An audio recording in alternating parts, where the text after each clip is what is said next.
E aí, pessoal, tudo bom com vocês? Bem, hoje nós vamos aqui tentar estudar um pouco sobre o que é tipografia, né? É uma coisa que é muito importante para a gente no design e nós vamos aqui tentar entender um pouco o que seria tipografia, de onde é que vem isso, por que é tão importante para o design.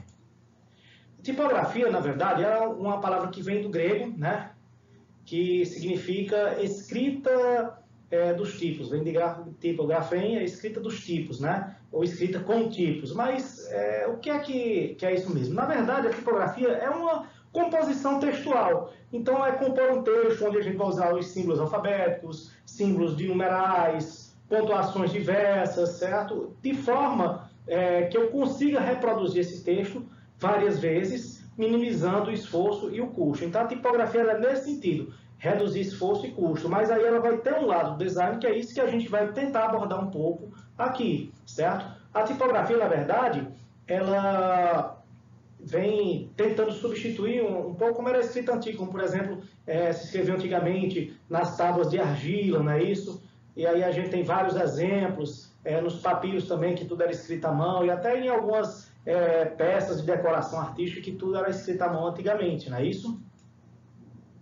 E aí nós temos hoje, substituindo tudo isso, uma escrita que pode ser reproduzida, como a gente vê revistas que vêm com várias e várias e várias edições, né, reimpressões, sem precisar que alguém esteja copiando aquilo. Então a tipografia, vamos dizer assim, essa arte, pode se falar, ela acaba facilitando nesse sentido, certo?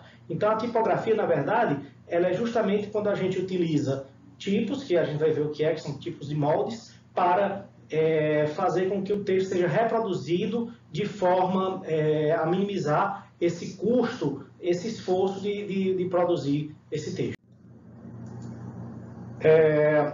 Esse negócio começou ali, bem antigamente, 1540 aproximadamente, com Gutenberg. Gutenberg, esse rapazinho que vocês estão vendo aí, não é isso? Ele criou, então, a prensa que era utilizada para imprimir, e o primeiro livro que ele imprimiu, no caso, foi a Bíblia, a famosa Bíblia de Gutenberg. Então, a tipografia nasce aí, porque naquela época eram utilizados esses tipos que pareciam carimbos, como esse aí que vocês estão vendo, né? Que na verdade eles eram encaixados de forma com que a gente pudesse ter ali o texto ordenado da forma que nós quiséssemos. Nós poderíamos imprimir aquele mesmo texto várias vezes utilizando uma prensa que lembra um pouco aqueles carimbos de almofada que nós utilizamos, né? Certo que tem suas diferenças tecnológicas. Então aí a gente está vendo aí como era a organização, e até pouco tempo atrás era dessa forma. Nós tínhamos aí a organização desses tipos, que eram essas peçazinhas, onde eu tinha a impressão nela, em alto relevo, de cada uma das letras, dos números, dos símbolos, do que eu quisesse, e aí está aí nessas pecinhas que são chamadas tipos. E aí, depois de organizadas, seguindo o negativo do texto que eu queria, eu poderia então, utilizando a prensa, prensava em cima desses tipos e ali o texto saía. Por isso que é chamado tipografia, porque vem justamente dos tipos, que eram essas letrinhas, esses símbolos que eram utilizados. Antes disso, era bem interessante, né? Porque antes da gente ter a tipografia, todos os textos eram produzidos através do que a gente chama de monges copistas, ou os copistas, que eram geralmente religiosos, que trabalhavam em cima de transcrever textos. Então, era um trabalho muito extenuante. Você pega, por exemplo, a Bíblia, como foi o primeiro texto da Bíblia de Gutenberg, ele vai pegar ali a Bíblia e vai ter que transcrever todinha ela à mão, não é isso? E aí isso tornava, é claro, os livros muito caros, de difícil acesso. Então, somente naquela época, somente quem realmente tinha muito dinheiro conseguia comprar seus livros, conseguia ter alguns livros. Então, livro era, de certa forma, um artigo de luxo, né? Então, era um preço realmente proibitivo, somente as famílias ricas tinham. Né? E nós tínhamos pessoas, quem aprendia a ler, escrever e escrevia bem, que trabalhavam nessa profissão dentro dos monastérios como copistas. Então, a tipografia ela vai ter uma classificação. Com o tempo vai surgindo várias formas tipográficas, mas nós podemos delimitar em alguns tipos que são os mais comuns ou de uma forma genérica. É claro que, se nós formos pegar de cada formação genérica dessa que eu vou apresentar a vocês, a gente vai ter vários tipos diferentes que se enquadram nelas, né? Então, a primeira classificação tipográfica que existe é a sans serifa, ou, no francês, sans serif, né? Que são as do tipo bastão, como a fonte helvética, a Universe, entre outras, em que nós temos a letra, como vocês podem ver aí, ela é simplesmente formada por hastes sem nada demais. Né? As letras, os caracteres são formados de forma limpa e seca. E aí nós vamos ter as serifadas, né? Que nós vamos ter a egipciana, que é esse estilo que nós estamos vendo aí com essas hastes. Vocês observam que embaixo da letra em cima você tem uma hastezinha retangular um pouco grossa, né? E aí a gente tem algumas fontes, como a própria fonte egipciana, que deu nome a essa classificação, a Clarendon, entre outras, né? Que são esse tipo de fonte. Essa que tem esse tracinho chamado serifa, não é isso? Ainda dentro da serifada, nós vamos ter as do tipo Elsevier, né? A Elsevier, ou de serifa triangular, é que esse tracinho, quando ele chega no corpo da letra, ele tem uma leve angulação, como se fosse formar um triângulo, né? E as mais famosas dele, a fonte, a Times New Roman, a Times, a Baskerville, a Garamond, entre outras também, que vão ter essa serifa no formato triangular. Ainda na linha com serifa, nós temos a Abdate, ou de dot, né? Que é uma serifa simples, apenas um tracinho fininho embaixo, né? É um pouco mais clássica e ela leva esse nome de dot porque foi uma das primeiras fontes, o primeiro tipo que surgiu com essa característica, né? Mas a gente ainda tem a Monde, a Bodome, entre outras que a gente tem aí, porque a gente tem geralmente criação de novas fontes, algumas empresas que criam uma fonte própria para ela, que a tipografia ela é interessante, né? Uma empresa ela pode, por exemplo, querer, como a Google. A Google criou uma tipografia própria para o logotipo dela. E aí a gente pode ter empresas que criam, ou mesmo algumas outras pessoas que estudam tipografia e acabam criando um tipo diferente, modificando algumas características que vão ter no tipo. É isso? Nós vamos ter também as fontes que são do tipo cursivas. As fontes cursivas, a grande característica dela é porque elas se parecem como se fosse escrito à mão.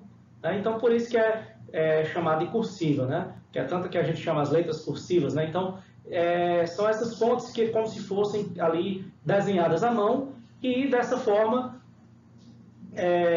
o texto fica mais elegante e tal.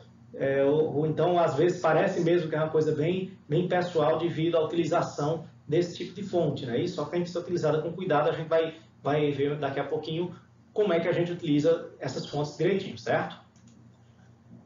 Nós temos também as fontes do tipo Dingbats. Dingbats são aquelas fontes tipográficas que não têm caracteres alfabéticos numéricos normais. Geralmente ela é utilizada apenas para símbolos, algumas representações de sinais que são interessantes. Então são fontes tipográficas que são criadas apenas representando símbolos, não tem caracteres como o alfabeto que nós temos, eles vão ter apenas alguns símbolos, tal. Então tem várias fontes de Dingbats aí que algumas pessoas utilizam, né? Mas ela é de utilização muito pequena dentro do mundo tipográfico normal, certo? E aí nós vamos tentar trabalhar um pouquinho, pessoal, sobre legibilidade e leiturabilidade, que são duas coisas importantes quando nós estamos pensando em tipografia. Certo? Principalmente quando a gente pensa na parte do design, na tipografia, para ser utilizada em sites, para ser utilizada em revistas, em jornais, em coisas que vão exigir uma leitura, certo? Então, nós vamos ter a definição de legibilidade quanto ao que define o aspecto geral de cada letra, né? E a habilidade que o leitor vai ter de distinguir uma letra da outra. Observe que eu não estou falando de texto, eu estou falando de cada letra. Então, eu posso dizer que eu tenho ali alguma legibilidade dentro daquele texto quando eu consigo distinguir as letras que estão ali. Observe que distinguir as letras não é conseguir fazer uma leitura eficiente, porque aí nós já caímos no contexto da leiturabilidade. A leiturabilidade já vai se referir de como o tipo se comporta em um texto. Isso é, eu conseguir fazer uma leitura daquele texto de forma boa. É diferente a legibilidade da leiturabilidade, porque a legibilidade é a diferenciação dos caracteres. A leiturabilidade é o texto como um todo. Então, por exemplo, eu tenho aí um textozinho em que eu tenho uma ótima legibilidade, porque eu consigo distinguir cada uma das letras individualmente. Mas na hora da leiturabilidade, essa diferenciação, porque foi usado várias fontes diferentes, tamanhos diferentes aí, acaba atrapalhando um pouco e cansando a leitura. Então teria uma baixa leiturabilidade aí. Ainda sobre esse conceito de legibilidade e leiturabilidade, é interessante nós observarmos que existem tipografias que são próprias para leitura contínua ou de longa durabilidade. O que seriam isso? Seriam, por exemplo, livros, jornais, revistas, manuais e hipertextos, que são aqueles textos da internet. Observe bem que, para escrita de longa duração, em livros, jornais, revistas e manuais, uma coisa muito importante é que nós possamos usar fontes do tipo serifadas. Isso é, que tem aquele tracinho embaixo, como vocês estão vendo aí. Porque é interessante, auxilia na leitura, essa leitura contínua ali de um texto impresso. Aqui nós estamos falando de material impresso. Mas quando estamos tratando de hipertexto, aí a questão já muda de figura. Porque o hipertexto normalmente é listo ou no computador, ou no smartphone, ou no tablet, e que às vezes a gente tem a diferenciação de telas. E um texto com serifas atrapalha a leiturabilidade. Certo? Então, no caso, quando eu tenho aí textos para a internet, que a gente chama de hipertexto, nós temos que usar fontes sem serifa, ou do francês sans serif, né? Que são fontes que não têm aqueles tracinhos embaixo, que são tracinhos que são usados às vezes para ligação entre uma letra e outra, e que no hipertexto, principalmente se eu vou pegar uma mídia pequena para me ler, por exemplo, uma tela de um celular, pode ser que fique aí com a qualidade ruim e atrapalhe ali, eu não consiga distinguir, atrapalha tanto a legibilidade quanto a leiturabilidade. Ainda dentro desse contexto, nós vamos ter as tipografias efêmeras ou de impacto, certo? Esse tipo de tipografia são tipografias em que nós vamos utilizar apenas para materiais que são passageiros, como, por exemplo, cartazes, certo? Aí a gente tem um exemplo do cartaz da Oktoberfest, né? Que tem uma tipografia própria para ele. É uma tipografia que não ficaria legal num texto muito grande para me ler. Né? Cansaria a vista, atrapalharia a minha leitura e eu teria dificuldade de compreender. Também é utilizado para capas, naquelas capas de revista, para fazer uma chamada de uma notícia, alguma coisa ou outra. É utilizado, às vezes, uma tipografia efêmera de impacto, com a utilização de cores, mas para dar esse destaque. Né? Também, dentro de logotipos, a gente pode ter tipografias próprias. Muitas empresas recorrem a criar uma tipografia própria, como a Coca-Cola, a Google, que eu já dei aí o exemplo da DIC Brasil, que cria uma tipografia própria para que se possa caracterizar a empresa. Mas, é claro, um texto escrito, por exemplo, naqueles caracteres do Google, um texto todo escrito aquele ali, um livro para me ler, ficaria meio complicado, não é isso? Também temos as embalagens. Né? Nas embalagens também é uma coisa muito comum em embalagens eu ter alguma tipografia própria, certo? Que é essa tipografia efêmera de impacto, que não tem muita leitura, então fica interessante ali também.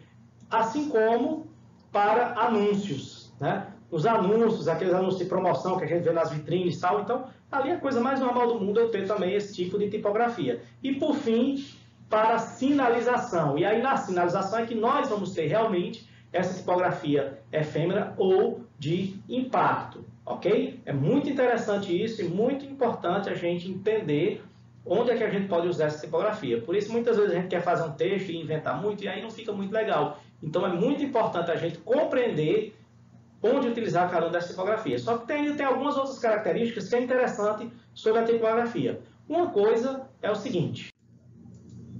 Kern. O que é o kern, pessoal? O kernel é uma palavra que surgiu dentro da tipografia para representar basicamente aquele processo em que o designer vai procurar adicionar ou remover espaço entre duas letras. Eu tenho duas letras aqui, eu posso aumentar ou diminuir o espaço entre elas para melhorar o aspecto visual ou a legibilidade de algum texto. Porque às vezes as letras muito juntinhas podem atrapalhar, assim como também muito separadas atrapalham. Então o texto ele pode ter mais kernel ou menos kernel. Observe que tanto kernel de mais quanto kernel de menos atrapalha a minha leitura, não é isso? Então esse ajuste que eu faça, eu preciso fazer ele de modo a que eu obtenha um efeito que seja desejado, um efeito que eu queira ter nesse texto, ou então para facilitar mesmo a leitura, como eu já falei. Então aí, por exemplo, um exemplo bem simplesinho na palavra Atari, né, que é um videogame muito antigo, da década de 70, 80, né? Então eu tenho aí uma demonstração da separação do kernel, um pouquinho mais de kernel, um pouco menos de kernel, entre a letra T e as duas letras A que estão ali na periferia dele, certo? Então o kernel é basicamente isso. Além do kernel, eu vou ter o tracking. O tracking, ele se parece muito à definição com o kernel. Entretanto, o tracking não é apenas o espaçamento entre letras, mas é também entre palavras de todo um bloco de texto. Então, eu vou ter um bloco de texto, uma palavra todinha, eu vou ter um espaçamento entre elas. Então, aquele espaçamento que é uniforme, que eu vou dar aquela palavra ou aquela frase, é o que a gente chama de tracking, certo? Então, a diferença que vai ter entre kernel e tracking é que o kernel, não é isso? Eu estou tratando apenas de uma letra, enquanto o tracking, eu estou alterando o espaçamento de todo um conjunto de caracteres, seja uma palavra, uma frase ou um parágrafo por inteiro, certo? Então, essa é a diferença básica entre as duas. O que interessante que eu posso definir o seguinte, que é kernel. Eu tenho um kernel normal, um kernel afastado ou um kernel justo. Observe que no kernel justo, a separação da letra R e N ali ficou quase imperceptível, de forma que eu poderia até, se eu estivesse mais distante, dizer que aquilo é um M. Então, por isso é importante um bom kernel, para que eu possa ter uma diferenciação, uma boa legibilidade do texto, certo? Enquanto que o tracking, eu posso dizer que eu tenho um tracking normal, que é esse tracking com a separaçãozinha normal das letras, um tracking espaçado, onde eu espaço demais as palavras, isso aí já pode atrapalhar um pouco a minha leiturabilidade, como também posso ter um tracking muito justo. E esse tracking muito justo, ele também pode trazer alguma complicação para o meu entendimento, né? É claro que eu utilizando de forma consciente, eu posso gerar algum efeito, como por exemplo nessa imagem que vocês estão vendo aí, certo? Que é justamente com essa intenção de trazer esse efeitozinho da forma que vocês estão vendo aí. É isso, sei que estamos afastados, mas o meu maior desejo é ficar juntinho de você. Então, esse texto, ele foi nessa intenção aí de afastar as letras do afastados, para dar aquele sentimento do afastamento, e o juntinho está tudo tão juntinho ali, que dá aquela sensação do calor, de estar junto, realmente. Então, é uma coisa que a gente pode usar também conscientemente, a questão do tracking ou do kerning, para gerar algum efeito entre as palavras, entre os tipos que a gente está utilizando.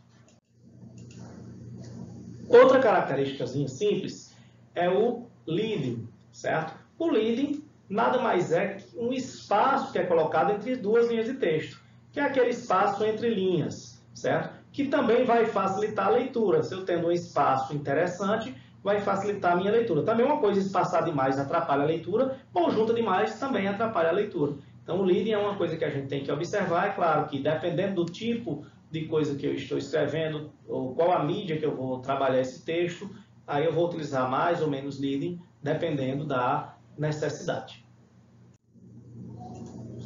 Nós temos, pessoal, algumas regras tipográficas, mas é como aquela coisa que eu digo, certo, pessoal? Eu sempre digo, as regras existem para serem quebradas. Nós seguimos as regras de uma forma majoritária, mas quando necessário, o designer não pode estar preso, algemado às regras. Ele pode quebrar essas regras para conseguir obter um efeito desejado para o que ele quer, certo? Então, a primeira regra que eu quero passar para você é o seguinte: para uma boa legibilidade, pessoal, vamos escolher tipos clássicos e testados ao longo do tempo. Então, eu preciso conhecer, eu não preciso reinventar a roda, eu preciso conhecer o que já existe. Então, eu vou utilizar fontes que eu já sei que já foram testadas, já foram utilizadas para determinadas mídias, e eu sei que fica bom. É claro, eu posso fazer teste com algumas outras fontes, alguns outros tipos, mas sempre para tomar cuidado de não atrapalhar a leiturabilidade, a legibilidade daquela peça que eu estou criando ali, certo? Mas eu sempre aconselho utilizar aquelas fontes que já são clássicas aí, que a gente já sabe que elas têm uma durabilidade, né? Elas já são consagradas como fontes para serem utilizadas para aquilo ali, não é isso? Outra regrazinha é em relação à caixa alta, que é aquele negócio de colocar as letras tudo em maiúsculo, né? A caixa alta, se eu escrever um texto todo em caixa alta, já é sabido que ele atrapalha muito a leitura, atrasa, a gente acaba lendo mais lentamente, porque nós não vamos conseguir distinguir as letras tão rapidamente. Então, o ideal é que a gente use caixa alta e caixa baixa para obter uma melhor leiturabilidade possível. Então, lembrando, aquelas regrazinhas básicas do português, a primeira letra maiúscula de uma frase, tá? Aquelas coisas tudo também influenciam nisso. Então, eu sempre utilizo caixa alta quando necessário, mas o ideal é que eu faça um equilíbrio entre caixa alta e caixa baixa para ter uma leiturabilidade interessante. Outra regra é a questão do bom senso de não utilizar tipos demasiados ao mesmo tempo.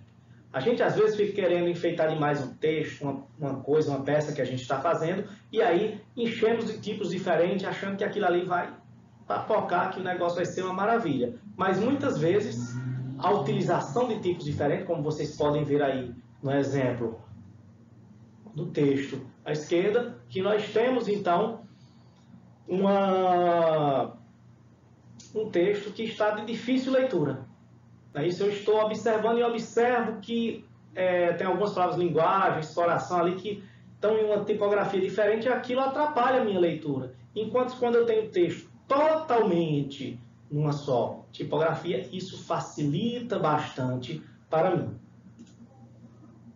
Outra regra tipográfica básica é o realce dos textos.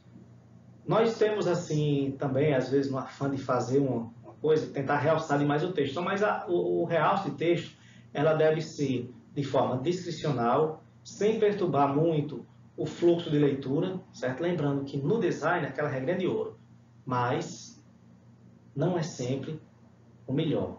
Menos é mais. É a regra de ouro. Sempre lembrar, menos é mais. Não é que a gente vai, que está trabalhando com design, que a gente vai encher de coisa, fazer mais. Então, mais nem sempre é o melhor. A regra de ouro é que menos é mais. Então, a gente vê aí uns exemplozinhos de a questão do realce, né? Utilizando um realce discricional. Isso é, um realce que é bem discreto e que eu consigo destacar o que eu quero, sem atrapalhar muito, sem fazer uma coisa muito chamativa ali para a leitura, que isso não é muito legal. Também a questão do comprimento de linhas, não é isso?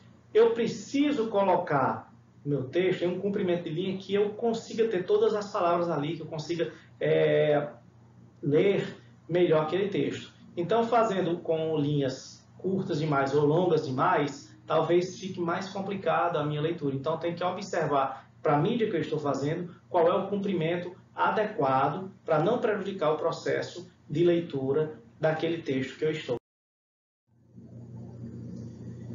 E, pessoal, nós vamos ficando por aqui. Muito feliz de mais uma vez ter me encontrado com vocês, né? Então, espero que vocês tenham gostado da aula. Aproveitem e não esqueçam, curte esse vídeo, vai lá e se inscreve no canal, tá certo? Dá uma forcinha aí e até a nossa próxima aula. Abraço para todos vocês.